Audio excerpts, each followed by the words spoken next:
29 जनवरी को बहुत ही बड़ा दिन है, बहुत ही खास दिन है, क्योंकि इस दिन माघ मास की मौनी अमावस्या है। जी हाँ, यह तिथि बड़ी ही उत्तम तिथि है। आइए जानते हैं इसकी पूरी महिमा शास्त्रों में क्या लिखी है। माघ मास की अमावस्या को मौनी अमावस्या ही क्यों कहते हैं, इसमें दो मान्यताएं हैं। सबसे पहले तो मुनि शब्द से मौनी का शब्द मिला, ठीक है। जैसे इस दिन मौन रहना चाहिए और मुनि शब्द से ही मौनी की उत्पत्ति हुई, इसलिए इस व्रत को मौन धारण करके समापन करने वाले को मुनि पद की प्राप्ति होती है। मुनि पद मिले इसीलिए इसको मौनी कहा गया है। इस दिन मौन रहकर प्रयाग संगम अथवा तो पवित्र नदियों में, अथवा तो यदि हम लोग घर पर भी स्नान कर रहे हैं ना, तो मौन रहकर स्नान करना चाहिए। हो सके तो पूरा दिन इस दिन आपको मौन धारण करना चाहिए। इसी से आपको मुनि पद यानी उच्च पद की प्राप्ति होगी। दूसरी मान्यता के अनुसार ऐसा माना जाता है कि इस दिन ब्रह्मा जी ने स्वयंभू मनु को उत्पन्न कर सृष्टि का निर्माण कार्य आरंभ किया, इसलिए इस अमावस्या को मौनी अमावस्या कहा गया। ब्रह्मा जी मौन होकर सृष्टि का निर्माण किए, इसलिए भी इस तिथि को मौनी अमावस्या के नाम से जाना जाता है। पद्म पुराण के अनुसार माघ मास के कृष्ण पक्ष की अमावस्या को सूर्योदय से पहले जो तिल और जल से पितरों का तर्पण करता है वह स्वर्ग में अक्षय सुख भोगता है। देखिए, स्वर्ग का सुख लिमिटेड होता है, यानी जितना आपके पास पुण्य है ना, उतनी देर ही आप स्वर्ग में रह सकते हैं। पुण्य खत्म होते ही आपको स्वर्ग से गिराया जाएगा। तो पद्म पुराण में वर्णन है कि यदि आप इस दिन पितरों के लिए आप तर्पण करते हैं तो इससे तो पितृ तृप्त होते ही हैं और आपको भी इससे अक्षय स्वर्ग सुख मिलता है। यानी आपको पुण्यों के बेसिस पे आपको स्वर्ग से हटाया नहीं जाएगा, गिराया नहीं जाएगा, ऐसा अमिट पुण्य आपको मिलेगा। तो पितरों की तृप्ति के लिए, तर्पण के लिए आप कैसे करना कि सुबह सूर्योदय से पहले आप उठ जाना। उठने के बाद स्वयं आप स्नान करना। स्नान के जल में तिल डाल देना, काला तिल डाला जाता है, और वही तिल मतलब कहीं अलग से पीस कर रखना, तिल शरीर पर लगाकर उसी जल से आप स्नान कर लेना। स्नान करने के पश्चात आप दक्षिण दिशा की ओर मुख करके किसी स्वच्छ स्थान पर बैठ जाना और उसके बाद सामने एक लोटा लेना।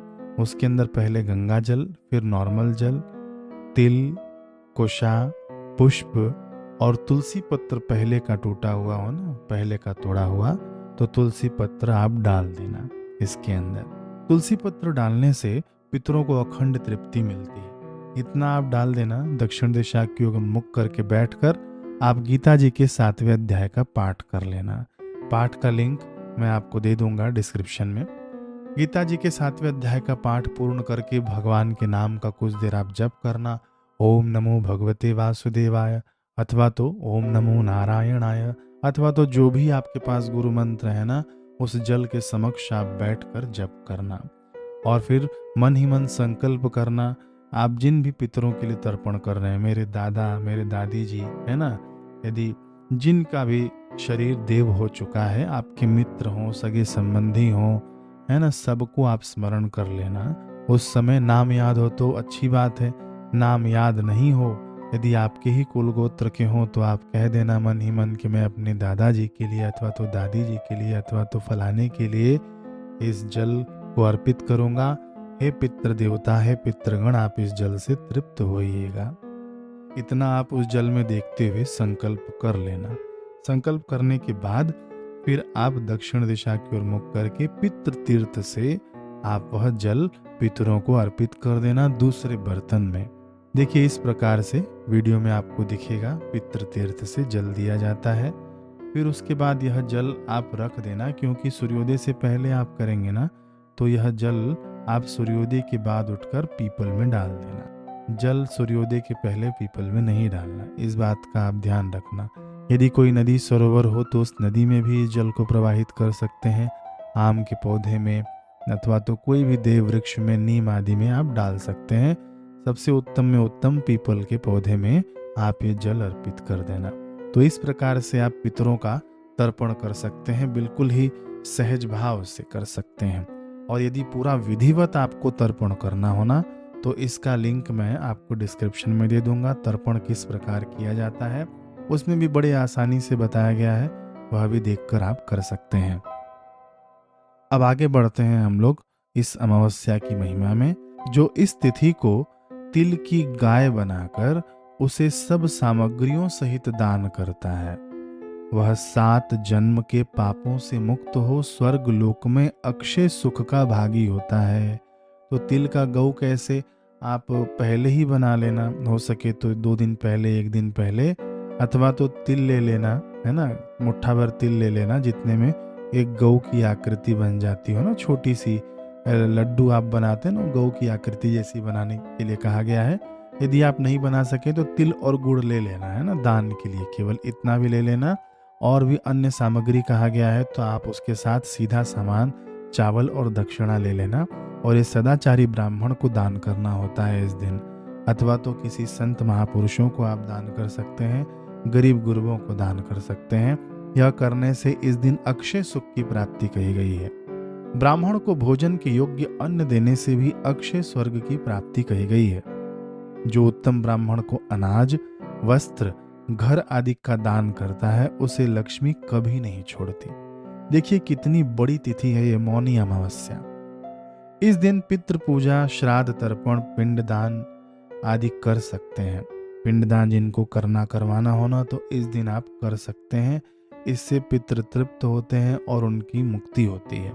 वैसे तो प्रत्येक अमावस्या पितृ कर्म के लिए विशेष होती है, परंतु ये वाली जो मौनी अमावस्या है ना, यह युगादि तिथि है, यानी इस दिन से ही युग का शुरुआत हुआ था। कई जगह पर द्वापर युग मिलता है कि इस दिन से द्वापर युग की शुरुआत हुई थी। कई जगह पर लोग मान्यता के अनुसार कलयुग की भी शुरुआत कहते हैं। तो यह युगादि तिथि है ना। तो यदि युगादि तिथि हो और मकरस्थ रवि हो, यानी सूर्य मकर राशि पे हो, तो यह मौनी अमावस्या का महत्व कहीं ज्यादा बढ़ जाता है।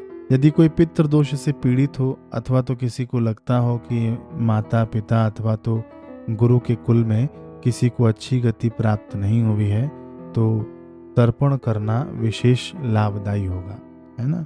यदि आपके कुल में अथवा तो माता पक्ष के कुल में यदि आपको लगता हो कि उनकी सद्गति नहीं हुई है, तो आप उनके लिए तर्पण कर सकते हैं, पिंडदान आदि करवा सकते हैं गंगा जी के किनारे। स्कंद पुराण में भगवान शिव जी बता रहे हैं कि जो पितरों के उद्देश्य से भक्ति पूर्वक गुड़, घी और तिल के साथ मधु युक्त खीर गंगा में डालते हैं, उसके पितृ 100 वर्षों तक तृप्त बने रहते हैं और वे संतुष्ट होकर अपने संतानों को नाना प्रकार की मनोवांछित वस्तुएं प्रदान करते हैं। तो क्या डालना है आपको, गुड़, घी और तिल के साथ मधु युक्त खीर, है ना, खीर बनाना है आपको। गुड़ लेना है, घी लेना है और तिल लेना है। ये गंगा जी में आपको प्रवाहित करना है यदि हो सके तो। इससे पितृ 100 वर्षों तक तृप्त बने रहते हैं और संतुष्ट होकर आपको सब कुछ प्रदान कर देते हैं। शिव जी का वचन है, कहाँ, स्कंद पुराण में। जो पितरों के उद्देश्य से गंगा जल के द्वारा शिवलिंग को स्नान कराते हैं, उनके पितर यदि भारी नरक में पड़े हों तो भी तृप्त हो जाते हैं। तो गंगा जल और शिवलिंग, भारत में यदि आप रहते हैं तो यह तो सर्व सुलभ है, आप ये प्रयोग कर सकते हैं। कहीं भी शिवलिंग हो आपके आसपास, आपके घर में भी होना, तो भी आप गंगा जल से इस दिन शिवलिंग को स्नान करा देना। इससे हमारे नरकों में पड़े हुए पितर भी तृप्त होते हैं, उनकी सद्गति होती है। जो एक बार भी तांबे के पात्र में रखे हुए अष्ट द्रव्य युक्त गंगा जल से भगवान सूर्य को अर्घ देते हैं, वे अपने पितरों के साथ सूर्य लोक में जाकर प्रतिष्ठित होते हैं। अष्टद्रव्य युक्त यानी क्या है, अष्टांग अर्घ्य। ये मैंने वीडियो अभी कुछ दिन पहले ही बनाया है, अपने चैनल पर है। तो ये मौनी अमावस्या के दिन भी आपको अष्टांग अर्घ्य आपको देना है। इससे क्या होगा, मैंने आपको लाभ बताया है। भगवान शिव जी आगे कहते हैं कि जो गंगा के तट पर एक बार भी पिंडदान करता है, वह तिल मिश्रित जल के द्वारा अपने पितरों का भव सागर से उद्धार कर देता है। तो जो लोग संगम के किनारे हों अथवा तो गंगा जी के किनारे रहते हों अथवा तो जाने वाले हों, तो इस दिन आप पिंडदान जरूर करवाना। कई शास्त्रों में ये महिमा हम पढ़ रहे हैं, सुन रहे हैं। माता पिता गुरु भाई मित्र रिश्तेदार किसी के भी कुल में कोई किसी भी तरह किसी भी अवस्था में मरा हो, चाहे अग्नि से या विष से या आत्मदाह अथवा तो अन्य प्रकार से किसी की भी मृत्यु होना, तो इस दिन सभी का उद्धार संभव है। देखिए, जिन्होंने आत्महत्या किया है उनके लिए आप प्रातः तर्पण न करना, समझ गए? जो आत्महत्या वालों के लिए मौनी अमावस्या के दिन आप गंगा किनारे नारायण बलि करवा देना और ब्राह्मण को बताना कि ऐसे ऐसे मृत्यु हुई है, उसकी सद्गति के लिए हमें कार्य करना है। स्वयं से आप कुछ नहीं कर सकते हैं। जिन्होंने आत्महत्या किया हुआ है उनके लिए एक नारायण बलि का विधान है, वो आप जाकर तीर्थ क्षेत्र में ही कर सकते हैं और सुयोग्य ब्राह्मण के सानिध्य में। माघ मास के कृष्ण पक्ष की अमावस्या युगादि तिथि है, जैसे कि मैंने पहले बताया। इस तिथि को 4 युगों में से एक युग का आरंभ माना गया है। स्कंद पुराण में इसका वर्णन है। माघे पंचदशी कृष्णा द्वापरादि स्मृता बुधय, यानी ये द्वापर की आदि तिथि है, जबकि कुछ विद्वान इसको कलयुग की भी प्रारंभ तिथि मानते हैं। युगादि तिथियां बहुत ही शुभ मानी गई है। इस दिन किया गया जप तप ध्यान स्नान दान यज्ञ हवन, आप जो कुछ भी करेंगे यह इस दिन कई गुना होकर आपको मिलेगा।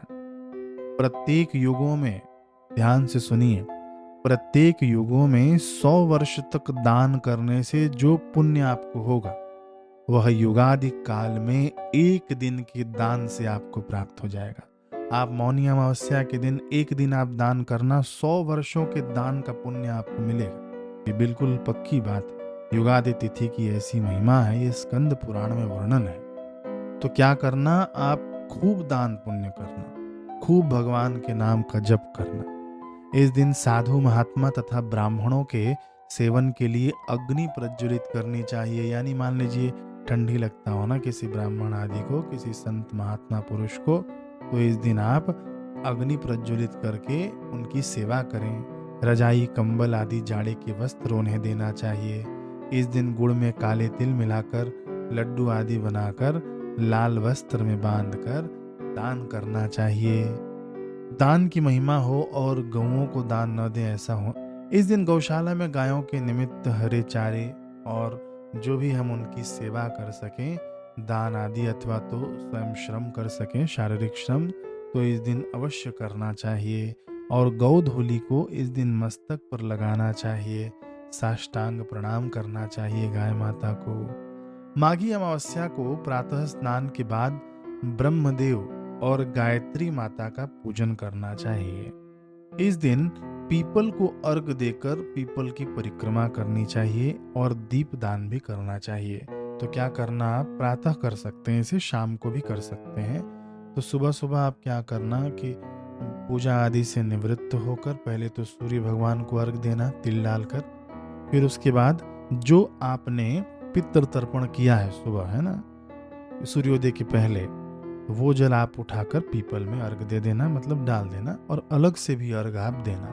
अब मान लीजिए कई लोग ये प्रातः नहीं कर पाए हों, है ना, वैसे तो महिमा प्रातः है, सूर्योदय से पहले तर्पण की महिमा है मौनी अमावस्या के दिन। यदि आप पहले नहीं कर पाते हैं तो जब भी आपको मौका मिले आप तर्पण कर लेना और वह जल पीपल देवता को अर्घ प्रदान कर देना। हो सके तो इस दिन व्रत उपवास भी रखना चाहिए, क्योंकि बहुत सारी तिथियां मिलकर एक मौनी अमावस्या तिथि बनी है, बहुत बड़ी तिथि है। व्रत उपवास करना चाहिए, मौन रहना चाहिए। जो लोग व्रत उपवास नहीं कर पा रहे हैं वे लोग बिना नमक और बिना तेल मिर्च के भोजन करें, केवल मीठा भोजन करें, है ना।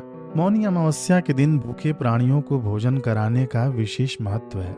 इस दिन सुबह स्नान करने के बाद आटे की गोली बना लेनी चाहिए। स्नान कर लिया आपने, पहले तर्पण आदि कर लिया, फिर पूजा आदि से निवृत्त होकर आटे की गोलियां बना ली, और फिर उसके बाद इन आटों की गोलियों को हो सके तो मछली को खिलाना चाहिए मंत्र पढ़ते हुए। जो भी आपको भगवान का नाम प्रिय है वह मंत्र पढ़ते पढ़ते मछलियों को दाना खिलाना चाहिए। महाराज ये ऐसा उपाय है कि इससे अक्षय पुण्य की प्राप्ति कही गई है। मछलियों को भी आप दाना डालें, चारा डालें, और उसके बाद चींटियों को भी आपको डालना है। ठीक है, तो इससे आपकी पुण्य राशि ऐसी बढ़ जाएगी कि आपने सोचा नहीं होगा। जीवन में ये सब पुण्य हमारे उन्नति के कारक होते हैं। तो चींटियों को, पक्षियों को, कुत्तों को, मछलियों को, इन सबको रोटी, दाना, चावल आप इस दिन जरूर जरूर डालना, खिलाना। गरीब गुरबों को, है ना, गऊ को खूब विशेष रूप से इस दिन आप सेवा कर लेना। महाभारत के अनुशासन पर्व में आता है कि इस अमावस्या को प्रयागराज में 3,10,000 अन्य तीर्थ का समागम होता है। यानी मौनी अमावस्या के दिन ही समस्त पृथ्वी के तीर्थ आदि आकर प्रयागराज में स्नान करते हैं, वास करते हैं। तो जो नियम पूर्वक उत्तम व्रत का पालन करते हुए माघ मास में प्रयाग का स्नान करता है, वह सब पापों से मुक्त होकर स्वर्ग में जाता है। ऐसी बड़ी व उत्तम तिथि है मौनी अमावस्या। और भी कुछ सावधानियां हैं जो मैं आपको बता दूं। मौनी अमावस्या है या कोई भी अमावस्या है तो इस दिन आप पत्र पुष्प बिल्कुल भी भूल कर न तोड़ना, है ना, भूल कर भी नहीं तोड़ना चाहिए पत्र पुष्प आदि। इससे ब्रह्म हत्या का पाप लगता है। ये विष्णु पुराण में वर्णन है। फिर दूसरी बात आप जान लीजिए कि इस दिन आपको दान का नहीं खाना चाहिए। ये स्कंद पुराण में वर्णन आता है कि जो व्यक्ति अमावस्या को दूसरे का अन्न खाता है उसका महीने भर का किया हुआ पुण्य दूसरे को यानी अन्नदाता को मिल जाता है। तो आपके पुण्यों का नाश होगा यदि आप इस दिन दूसरे का अन्न खाते हैं तो।